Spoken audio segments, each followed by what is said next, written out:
এবার পুরো খবর। গর্ব মোরা ইনসাফের দেশ, এই স্লোগানে আত্মপ্রকাশ করল জনতা পার্টি বাংলাদেশ নামে নতুন একটি রাজনৈতিক দল। দলের সভাপতি হয়েছেন চলচ্চিত্র ব্যক্তিত্ব ইলিয়াস কাঞ্চন এবং মহাসচিব সাংবাদিক শওকত মাহমুদ। গণতন্ত্র চর্চার মাধ্যমে জনগণকে রাষ্ট্রের মালিকানা এবং নীতি নির্ধারণী অধিকার ফিরিয়ে দিতে চায় নতুন এই দল।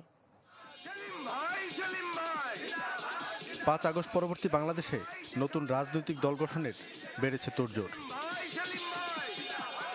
এই ঢামাডোলের মধ্যেই আত্মপ্রকাশ ঘটল নতুন দল জনতা পার্টি বাংলাদেশের।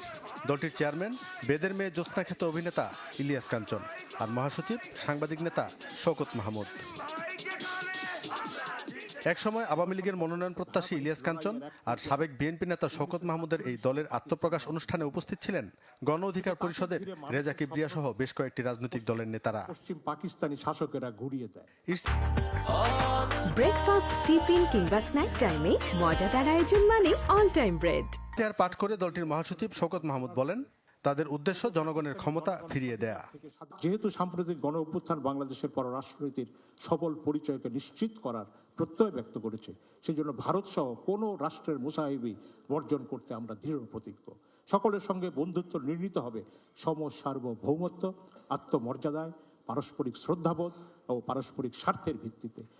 অ্যাডহক কমিটির ঘোষণা করেন দলটির চেয়ারম্যান নিরাপদ সড়ক চাই আন্দোলনের প্রতিষ্ঠাতা ইলিয়াস কাঞ্চন।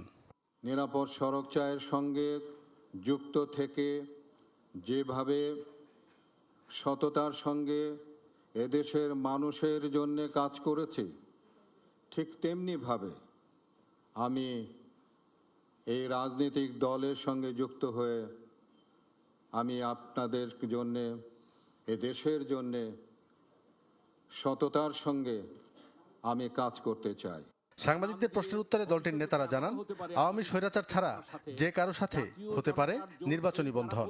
তারা আমাদের সাথে কিংবা আমাদের সাথে একসাথে মিলে আমরা তো জোটও হতে পারে। জুনায়েদ খান, চ্যানেল 24, ঢাকা।